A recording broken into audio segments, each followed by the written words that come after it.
इस समय आइए हम परमेश्वर का दिया हुआ भोजन इस विषय के अंतर्गत परमेश्वर के वचन का अध्ययन करने का समय लें।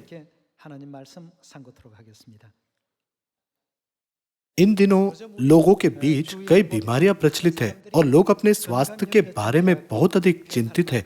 मैंने एक लेख देखा जिसमें इस सामाजिक वातावरण का वर्णन हाइपोकॉन्ड्रिया के रूप में किया गया था। उस लेख में ध्यान देने योग्य चीज यह थी कि लोग भोजन के द्वारा अपने स्वास्थ्य को बहाल करने का महान प्रयास कर रहे हैं।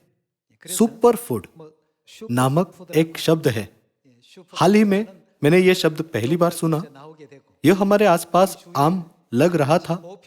मैं नहीं जानता था कि हमारे समाज में ऐसा कोई मुद्दा है। अनाजों के लिए मैं चावल, जौ और बाजरा नाम दे सकता हूं, लेकिन लेख अनाजों के नाम ऐसे बताता है जो हमसे अपरिचित है, जैसे कि एमारेथ और किवनोआ। लोग इस प्रकार के भोजन को परमेश्वर का दिया हुआ भोजन कहते हैं। बाइबल में परमेश्वर सृष्टिकर्ता परमेश्वर है। उस समय सच में वह भोजन था जो परमेश्वर ने लोगों को प्रदान किया। परमेश्वर ने इजरायलियों के 40 वर्ष के जीवन के दौरान कौन सा भोजन प्रदान किया? परमेश्वर ने उन्हें मन्ना नामक भोजन प्रदान किया। जब मन्ना की बात आती है तब वह हमें आज के सुपर भोजन के बारे में याद दिलाता है। लोग मानते हैं कि सुपर भोजन परमेश्वर का दिया हुआ भोजन है जिससे उनके जीवन काल को थोड़ा लंबा करने का प्रभाव पड़ता है। इसलिए वे उसके लिए बहुत अधिक पैसा खर्च करते हैं और भले ही उसका स्वाद अच्छा नहीं है, लेकिन वे उसे अपने स्वास्थ्य के लिए लेते हैं। इसलिए आज आइए हम इस संसार में सुपर भोजन तथा कथित परमेश्वर का दिया हुआ भोजन की तुलना जीवन के सच्चे भोजन से करें जो हमारे परमेश्वर ने हमें प्रदान किया है। हर साल हम भोजन खाते हैं जो हमारे पवित्र परमेश्वर हमें प्रदान करते हैं। साल दर साल परमेश्वर हमें अनंत जीवन की प्रतिज्ञा को सुनिश्चित करते हैं और हमें उसकी पुष्टि करने देते हैं। हम सियोन की ऐसी आशीषित संतान हैं, तो हमें उसका गर्व होना चाहिए। परमेश्वर का दिया हुआ भोजन, इसके मामले में आइए हम बाइबल में देखें। 3500 वर्ष पहले मूसा ने इजरायलियों को मिस्र से बाहर निकाला और वे कनान देश के मार्ग पर 40 वर्षों के लिए जंगल में रहे। मिस्र से निकलने के 1 महीने बाद उनका लाया हुआ भोजन समाप्त होने लगा। इजरायली यह सोचते हुए डर से कांपने लगे, भोजन के बिना हम कैसे इस खतरनाक जंगल को पार करके कनान देश पहुंच सकते हैं? जब लोग डरने लगे तो वे किसी चीज को लेकर उसके बारे में शिकायत करने लगे। यदि वे परमेश्वर की प्रतिज्ञा पर विश्वास करते तो वे बिल्कुल नहीं डरते, लेकिन चूंकि उन्होंने परमेश्वर की प्रतिज्ञा पर विश्वास किए बिना सिर्फ वास्तविकता को देखा तो वे डरे हुए थे। अनाज जो उन्होंने मिस्र से लाया था वह खत्म हो गया। जब उन्होंने चारों ओर देखा तो कोई व्यक्ति या कोई जगह नहीं था जहां से भोजन ले सके। उनके सामने सिर्फ जंगल फैला हुआ था। उन्होंने परमेश्वर के विरुद्ध शिकायत की और परमेश्वर के नियुक्त किए हुए नेताओं के विरुद्ध शिकायत की। कौन हमें रोटी देकर जीवित रहने दे सकता है? चलो हम मिस्र लौट चले। भले ही हम पर जुल्म होता था, लेकिन क्या दासवत का जीवन बेहतर नहीं था? लेकिन जब वे दासवत का जीवन जी रहे थे तब उन्होंने किस चीज की मांग की? वे हर दिन फूट फूट कर परमेश्वर से प्रार्थना करते हुए रोए, कृपया हमें इस पीड़ा से बचाइए। परमेश्वर ने लगभग 400 वर्षों के लिए उनकी निरंतर प्रार्थनाओं को सुना और आखिर में उनकी इच्छा पूरी हो गई। लेकिन बचाए जाने के 1 महीने के अंदर ही वे कुड़कुड़ाने लगे। सच में मनुष्य का विश्वास बहुत कमजोर और नाजुक है। जो आसानी से परिस्थितियों के द्वारा डगमगाए, वे सभी अंत में नष्ट हो गए। उन्हें कुड़कुड़ाने न देने के लिए परमेश्वर ने उस समय से उन्हें क्या दिया? परमेश्वर ने उन्हें काफी भोजन प्रदान किया और उन्होंने सच में परमेश्वर के दिए भोजन का आनंद लिया। वे कितने थे? पुरुष जो 20 वर्ष से अधिक थे, संख्या में लगभग 6 लाख थे। पुराने नियम के दिनों में ज्यादातर पुरुषों का विवाह उनके 20 की आयु में होता था। उनके पास पत्नियां थी। यदि उनके पास परिवार था तो उनके पास बच्चे भी हुए होंगे। मान लीजिए कि हर परिवार में लगभग 5 बच्चे थे। यदि हम 6 लाख को 5 से गुना करें, हमें 6 से उसे गुना करने की जरूरत है क्योंकि पत्नी भी है। वे कुल कितने थे? 36 लाख लोगों का झुंड था। कितना विशाल है। भोजन की मात्रा जो वे एक दिन में खाते थे वह बहुत बड़ी होगी। तब उन्हें 40 वर्षों के लिए भोजन कहां से मिला? जब वे मिस्र से निकले तब उन्होंने 1 महीने के योग्य आपातकालीन भोजन तैयार किया और कनान देश की ओर चले। लेकिन 1 महीने में भोजन समाप्त हुआ।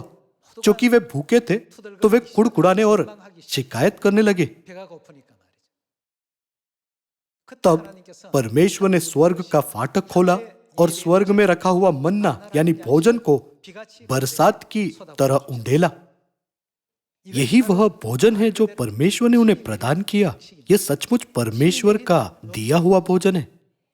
भले ही इजरायलियों ने 40 वर्षों के लिए जंगल में भोजन खाया, लेकिन उनके साथ क्या हुआ? वे सभी मर गए। छाया के मन्ना के द्वारा परमेश्वर हमें नई वाचा के युग में वास्तविकता के मन्ना के लिए जागृत करते हैं।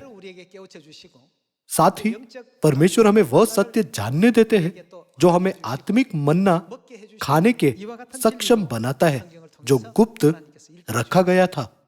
सबसे पहले आइए हम वह भोजन को खोजें जिसे जंगल में परमेश्वर ने इजरायलियों को दिया। आइए हम निर्गमन अध्याय 16 वचन 26 पर एक नजर डालें।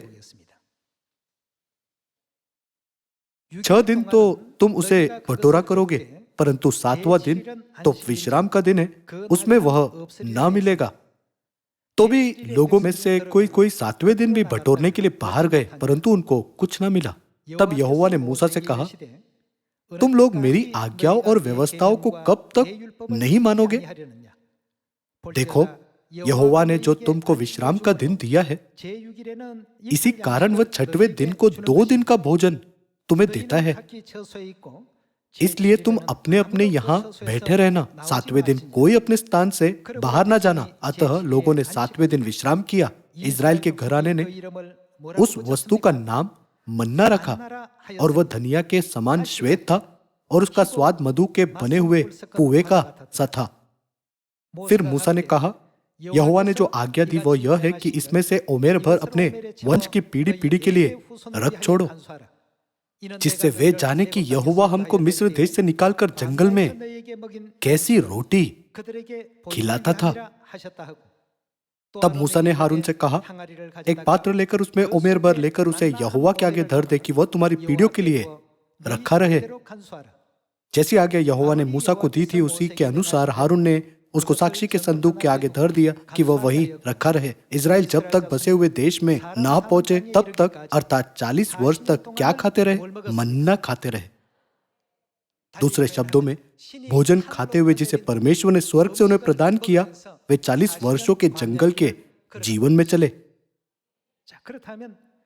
मन्ना वह भोजन था जो परमेश्वर ने स्वर्ग से प्रदान किया था। तब परमेश्वर मन्ना और इजरायलियों के जंगल के जीवन के द्वारा हमें क्या बताना चाहते हैं? बाइबल कहती है कि सभी वचनों के पास उनके जोड़े हैं। यूहन्ना रचित सुसमाचार अध्याय 6 में यीशु मसीह ने मन्ना के बारे में बताया। आइए हम यूहन्ना अध्याय 6 वचन 41 पर एक नजर डालें। इसलिए यहूदी उस पर कुड़कुड़ाने लगे क्योंकि उसने कहा था, जो रोटी स्वर्ग से उतरी वह मैं हूं। यीशु ने खुद को क्या कहा? उन्होंने खुद को स्वर्ग से उतरी रोटी कहा। यीशु ने बताया कि वह स्वयं मन्ना है जो परमेश्वर ने जंगल में 40 वर्षों के लिए स्वर्ग से बरसाया था। और उन्होंने कहा, क्या यह यूसुफ का पुत्र यीशु नहीं, जिसके माता पिता को हम जानते हैं? तो वो कैसे कहता है कि मैं स्वर्ग से उतरा हूं? यीशु ने उनको उत्तर दिया, आपस में मत कुड़कुड़ाओ। कोई मेरे पास नहीं आ सकता जब तक पिता जिसने मुझे भेजा है उसे खींच न ले, और मैं उसे अंतिम दिन फिर जिला उठाऊंगा। आइए हम वचन 48 देखें। जीवन की रोटी जो कहां से? स्वर्ग से उतरी मैं हूं। यीशु ने हमें सिखाया कि वह मन्ना की असलियत है। जीवन की रोटी मैं हूं। वह अभी मन्ना की तुलना खुद से कर रहे हैं। तुम्हारे बाप दादाओं ने जंगल में मन्ना खाया और क्या? मर गए। यह वह रोटी है जो स्वर्ग से उतरी है ताकि मनुष्य उसमें से खाए और ना मरे। परमेश्वर का दिया हुआ भोजन दोनों पुराने नियम के समय और नए नियम के समय में है। लेकिन जिन्होंने जंगल में मन्ना खाया वे सब मर गए, परंतु यीशु ने कहा, क्योंकि मैं वह रोटी हूं जो स्वर्ग से उतरी है, तो जो कोई इस रोटी को खाएगा वह कभी ना मरेगा। उन्होंने हमें सिखाया कि वह सच्ची रोटी है। आइए हम वचन 50 देखें। यह वह रोटी है जो स्वर्ग से उतरी है ताकि मनुष्य उसमें से खाए और ना मरे। जीवन की रोटी जो स्वर्ग से उतरी मैं हूं। यदि कोई इस रोटी में से खाए तो कब तक? सर्वदा जीवित रहेगा। और जो रोटी मैं जगत के जीवन के लिए दूंगा वो क्या है? वह मेरा मांस है। आज यदि लोग परमेश्वर का दिया हुआ भोजन खाना चाहे तो उन्हें यह रोटी खानी चाहिए। यदि वे वह रोटी खाए जो परमेश्वर स्वर्ग से बरसाते हैं तो वे कब तक जीवित रहेंगे? वे सर्वदा जीवित रहेंगे। वचन 52। इस पर यहूदी यह कहकर आपस में झगड़ने लगे, ये मनुष्य कैसे हमें अपना मांस खाने को दे सकता है? यीशु ने उनसे कहा, मैं तुमसे सच सच कहता हूं कि जब तक तुम मनुष्य के पुत्र का मांस ना खाओ और उसका लहू ना पियो, तुम में क्या नहीं? तुम में जीवन नहीं। उनका मतलब था कि वह ही रोटी है जो परमेश्वर देते हैं। यीशु ने कहा, जब तक तुम मनुष्य के पुत्र का मांस ना खाओ और उसका लहू ना पियो, तुम में जीवन नहीं। यह बहुत ही गंभीर शिक्षा है। वचन 54। जो मेरा मांस खाता और मेरा लहू पीता है, अनंत जीवन उसी का है, और मैं उसे अंतिम दिन फिर जिला उठाऊंगा। क्योंकि मेरा मांस वास्तव में खाने की वस्तु है और मेरा लहू वास्तव में पीने की वस्तु है। जो मेरा मांस खाता और मेरा लहू पीता है वह मुझ में स्थिर बना रहता है और मैं उसमें।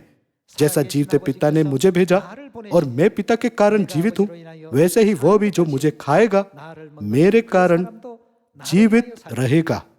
जो रोटी स्वर्ग से उतरी यही है। उस रोटी के समान नहीं जिसे बाप दादाओं ने खाया और मर गए। मन्ना जिसे बाप दादाओं ने खाया परमेश्वर का दिया हुआ भोजन था, और मैं भी स्वर्ग से उतरा हुआ परमेश्वर का दिया हुआ भोजन हूं। जो कोई यह रोटी खाएगा वो सर्वदा जीवित रहेगा। यीशु ने हमें वह सिखाया। पुराने नियम के समय में मन्ना इजरायलियों के शारीरिक जीवन के लिए दिया गया था। परमेश्वर ने 40 वर्षों के लिए उसे स्वर्ग से नीचे बरसाया ताकि वे उसे खाकर जंगल में जीवित रह सके। नए नियम के समय में यीशु ने कहा कि वह जीवन की रोटी है जो स्वर्ग से उतरी है। छाया का मन्ना और वास्तविकता का मन्ना की तुलना करके यीशु ने कहा, पुराने नियम के समय में जिन्होंने स्वर्ग से आए मन्ना में से खाया मर गए, परंतु जो मुझे खाएगा वह ना मरेगा लेकिन सर्वदा जीवित रहेगा। तब आइए हम प्रकाशित वाक्य की पुस्तक पर नजर डालें और मन्ना के बारे में अधिक सीखें। यीशु का मांस और उनका लहू, यही वह भोजन है जो स्वर्ग से प्रदान किया गया है। दूसरे शब्दों में यह परमेश्वर का दिया हुआ भोजन है। यीशु ने कहा, जो रोटी स्वर्ग से उतरी मैं हूं। मैं मन्ना की असलियत हूं। और उन्होंने कहा, जो मेरा मांस खाता और मेरा लहू पीता है, अनंत जीवन उसी का है। यीशु का मांस खाने और उनका लहू पीने के सत्य को समझने के लिए हमें फसह के पर्व में देखने की जरूरत है, जो मत्ती अध्याय 26 में प्रकट हुआ। आइए हम मत्ती अध्याय 26 वचन 17 पर जाए। अख़मीरी रोटी के पर्व के पहले दिन चेले यीशु के पास आकर पूछने लगे, तू कहाँ चाहता है कि हम तेरे लिए फसह खाने की तैयारी करें? उसने कहा, नगर में अमुक व्यक्ति के पास जाकर उससे कहो, गुरु कहता है कि मेरा समय निकट है, मैं अपने चेलों के साथ तेरे यहाँ पर्व मनाऊंगा। अतः चेलों ने यीशु की आज्ञा मानी और फसह तैयार किया। फसह यह परमेश्वर का दिया हुआ भोजन खाने का पवित्र पर्व है। आइए हम देखें कि कैसे यीशु ने और उनके चेलों ने 2000 वर्ष पहले उसे खाया।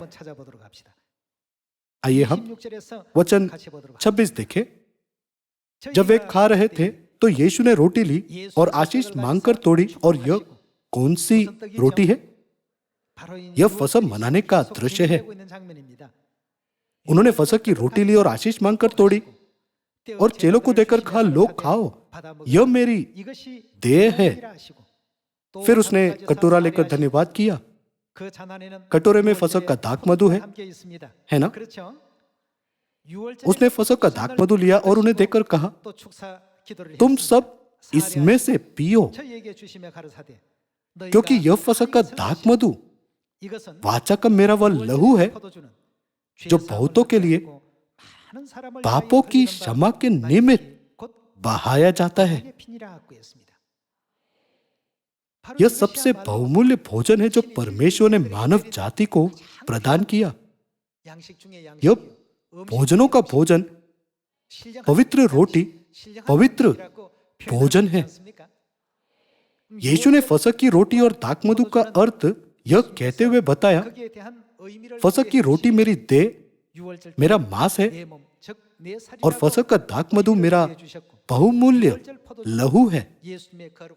यूहन्ना रचित सुसमाचार अध्याय 6 में यीशु ने स्वर्ग से बरसाए मन्ना की तुलना खुद से की और कहा कि वह जीवन की रोटी है जो स्वर्ग से उतरी है। जीवन की रोटी के मामले में यीशु ने कहा, जो मनुष्य के पुत्र का मांस खाता और उसका लहू पीता है, अनंत जीवन उसी का है। और मत्ती अध्याय 26 में वो हमें जवाब देते हैं। मनुष्य के पुत्र का मांस किसे दर्शाता है? फसह की रोटी। और उनका लहू किसे दर्शाता है? फसह का दाखमधु। उन्होंने उन्हें क्या प्रतिज्ञा दी है जो फसह खाते हैं? अनंत जीवन। यह सच में जीवन की रोटी है जो स्वर्ग से प्रदान की गई है। फसह की रोटी को खाकर और दाखमधु को पीकर हम परमेश्वर की संतान बने हैं। दूसरे शब्दों में, वह दिन जब हम परमेश्वर के पवित्र मांस और लहू को वंशागत करते हैं, फसह के पर्व का दिन है। इसलिए परमेश्वर ने कहा, तू मेरा ही है, क्योंकि हम परमेश्वर के हैं। परमेश्वर ने कहा, जब तू जल में से होकर चले और जब तू आग में से चले, मैं तेरी रक्षा करूंगा, ताकि सभी विपत्तियां तुझसे पार हो जाएगी। परमेश्वर ने बार बार हमें इस बहुमूल्य प्रतिज्ञा को सुनिश्चित किया है। साल दर साल हमें परमेश्वर के दिए भोजन में से खाने की अनुमति देने के लिए हमें परमेश्वर को धन्यवाद और प्रतिष्ठा देनी चाहिए। जब हम लोगों को प्रचार करें, हमें फसह को पवित्रता से मनाना चाहिए। तब वे कैसी प्रतिक्रिया करते हैं? उनमें से बहुत से पूछते हैं, मैं चर्च में काफी लंबे समय से गया, लेकिन मैं फसह नहीं जानता, आप उसे कब मनाते हैं? वे क्यों ऐसी प्रतिक्रिया करते हैं? यह इसलिए क्योंकि उन्होंने उसे ना तो सुना है और ना ही देखा है। लेकिन उन्हें जो स्वर्ग से आती इस जीवन की रोटी को खाए, क्या प्रतिज्ञा दी जाती है? अनंत जीवन। यीशु ने कहा कि सिर्फ वे जो जीवन की रोटी खाते हैं, वे अनंत स्वर्ग के राज्य में प्रवेश करने के योग्य है। भले ही लोग यीशु पर विश्वास करने का दावा करते हैं, लेकिन चूंकि वे मसीह के इन स्पष्ट शब्दों को ना तो सुनते हैं और ना ही विश्वास करते हैं, तो हम बहुत चिंतित हैं। इसके विपरीत, जो कि हमारे पास देखने के लिए आंखें हैं, सुनने के लिए कान है और समझने के लिए बुद्धि है, तो हम कितने धन्य हैं। यीशु ने कहा, धन्य है तुम्हारी आंखें जो देखती है और तुम्हारे कान जो सुनते हैं। तब आज के चर्च जीवन का मन्ना क्यों नहीं जानते? संसार में अनगिनत बाइबल और धर्मशास्त्र के डॉक्टर, सेमिनरी और पादरी हैं। ऐसा क्यों है कि वे फसल नहीं जानते? वास्तव में यह स्वाभाविक ही है। 325 ईस्वी में निकिया की परिषद के द्वारा शैतान ने फसह को मिटाया। तब से वह पृथ्वी पर नहीं मनाया गया।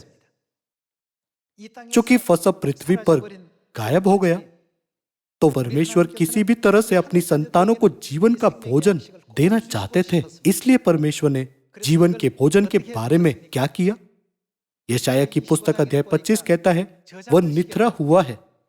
और प्रकाशित वाक्य की पुस्तक कहती है कि वह गुप्त रखा गया है। आइए हम प्रकाशित वाक्य की पुस्तक अध्याय 2 पर जाए। प्रकाशित वाक्य अध्याय 2 वचन 17। जिसके कान हो वह सुन ले कि आत्मा कलीसियाओं से क्या कहता है। जो जय पाए उसको मैं क्या गुप्त मन्ना में से दूंगा, और उसके अलावा क्या, उसे एक श्वेत पत्थर भी दूंगा। पहला पत्रस अध्याय 2:4 के अनुसार श्वेत पत्थर यीशु को दर्शाता है। मन्ना के बारे में क्या? मन्ना भी यीशु को दर्शाता है, क्योंकि उन्होंने कहा, मैं जीवन की रोटी हूं जो स्वर्ग से उतरी है। यीशु ने निश्चित ही वह कहा, उसको मैं गुप्त मन्ना में से दूंगा और उसे एक श्वेत पत्थर भी दूंगा, और उस पत्थर पर एक नाम लिखा हुआ होगा जिसे कौन उसके पाने वाले के सिवाय और कोई नहीं जानेगा। पुराने दिनों में इजरायलियों ने मन्ना खाया जो स्वर्ग से बरसाया गया था। सभी लोगों, परमेश्वर ने इस युग में हमें इस अधिकार की अनुमति दी है। उन्हें जो इस अधिकार को महसूस करते हैं, परमेश्वर ने कहा, धन्य है तुम्हारी आंखें कि वे देखती है और तुम्हारे कान जो सुनते हैं। हम ऐसी आशीष में हैं। हम कितने खुश हैं। परमेश्वर ने हमें गुप्त मन्ना देने की भी प्रतिज्ञा की। जैसे आज के उपदेश का शीर्षक कहता है, कौन हमें भोजन देता है? परमेश्वर देते हैं। सिर्फ परमेश्वर हमें भोजन दे सकते हैं। इसलिए यीशु मसीह, जो मन्ना की असलियत है, प्रकट हुए और हमें जीवन का सत्य जानने दिया जो युगों से गुप्त था।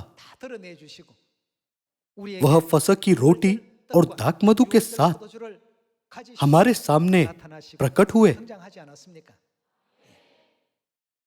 आज हम फसह की रोटी खाते और फसह का दाखमधु पीते हैं। इसका मतलब क्या है? इसका मतलब परमेश्वर प्रकट हुए हैं, है ना? मन्ना वह भोजन है जो सिर्फ परमेश्वर दे सकते हैं।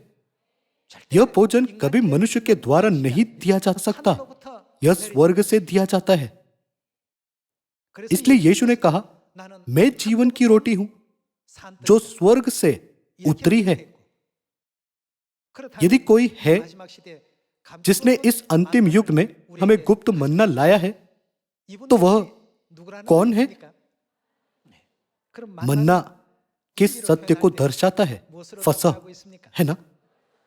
यदि कोई है जो जीवन के सत्य अर्थात फसह को प्रकट करता है और हमें फसह खाने देता है, तो वह कौन है? वह परमेश्वर है। आइए हम यशाया अध्याय 25 वचन 6 के द्वारा देखें कि यह सच है कि नहीं। वचन 6, सेनाओं का यहोवा इसी पर्वत पर, यह कौन सा पर्वत है? सिय्योन पर्वत, सब देशों के लोगों के लिए ऐसा भोज तैयार करेगा जिसमें भांति भांति का चिकना भोजन और नितरा हुआ दाखमधु होगा। उत्तम से उत्तम चिकना भोजन और बहुत ही नितरा हुआ दाखमधु होगा। यहाँ दाखमधु प्रकट होता है, रोटी नहीं। गुप्त अभिव्यक्ति के बजाय बहुत ही नितरा हुआ के रूप में वर्णन किया गया है। प्रकाशित वाक्य अध्याय 2 में यह लिखा है गुप्त मन्ना, परंतु यशाया में यह कहा गया है उत्तम से उत्तम चिकना भोजन और बहुत ही नितरा हुआ दाखमधु होगा। और जो पर्दा सब देशों के लोगों पर पड़ा है, जो घूंघट सब जातियों पर लटका हुआ है, उसे वह इसी पर्वत पर नष्ट करेगा। वह क्या? मृत्यु का सदा के लिए नाश करेगा। नितरा हुआ दाखमधु से वह मृत्यु का सदा के लिए नाश करेंगे। बाइबल की 66 पुस्तकों में कौन सा दाखमधु मृत्यु का नाश करके हमें अनंत जीवन देता है? किस प्रकार के दाखमधु में परमेश्वर ने यह प्रतिज्ञा डाली है? वह फसह का दाखमधु है। उन्होंने हमें प्रतिज्ञा देते हुए क्या कहा? उन्होंने कहा यह वाचा का मेरा वह लहू है जो बहुतों के लिए पापों की क्षमा के निमित्त बहाया जाता है। और साथ ही कहा जो मेरा मांस खाता और मेरा लहू पीता है, अनंत जीवन उसी का है और मैं उसे अंतिम दिन फिर जिला उठाऊंगा। अनंत जीवन देना मतलब सदा के लिए मृत्यु का नाश करना है ना? उसी अर्थ में यशाया अध्याय 25 कहता है वह मृत्यु का सदा के लिए नाश करेगा, और योना अध्याय 6 कहता है वह अनंत जीवन देता है। वह मृत्यु का सदा के लिए नाश करेगा और प्रभु यहोवा सबों के मुख पर से आंसू पोंछ डालेगा और अपनी प्रजा की नाम दिराई सारी पृथ्वी पर से दूर करेगा, क्योंकि यहोवा ने ऐसा कहा है। उस समय यह कहा जाएगा देखो हमारा कौन? हमारा परमेश्वर यही है। वो हमें गुप्त मन्ना देते हैं और नई वाचा की रोटी और दाखमधु जो गुप्त रखा गया है हमें देते हैं।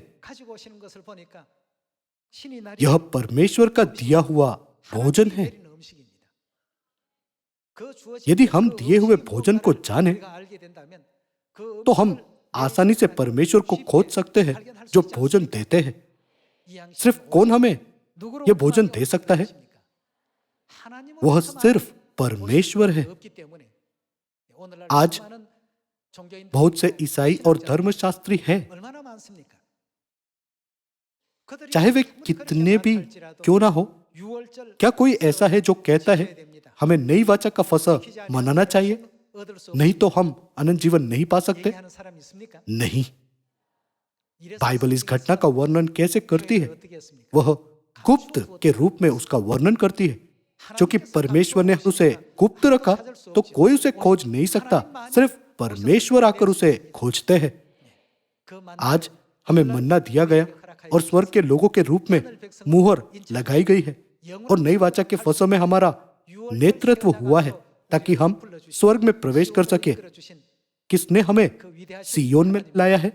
कौन महान परमेश्वर है? वे हमारे पिता परमेश्वर अनसांग होंग और माता परमेश्वर है। पिता और माता हमें संजोते और इतना अधिक प्रेम करते हैं कि उन्होंने नई वाचा के फसह के सत्य में हमें लाया, और सिर्फ हमें सियोन की संतानों को वह खाने की अनुमति दी है। इसलिए आइए हम हौसला रखें और हमेशा परमेश्वर का दिया हुआ भोजन खाएं। हमारे परमेश्वर ने हमें उद्धार और अनंत स्वर्ग के राज्य की गारंटी दी है। मैं आशा करता हूं कि हमारे सभी सियोन के सदस्य इस आनंद और खुशी में उत्साह पूर्वक और शांति पूर्वक रहेंगे। आइए हम हमारी अगुवाई नई वाचा के फसह के सत्य में करने के लिए हमारे पिता और माता को अधिक महिमा और धन्यवाद दे। क्योंकि बाइबल हमारे परमेश्वर का इतना सबूत देती है, तो आइए हम कोई संदेह ना रखें, परंतु विश्वास से सोचे हमारे परमेश्वर यही है। यदि वह परमेश्वर नहीं होते तो वह हमें यह भोजन नहीं दे सकते थे।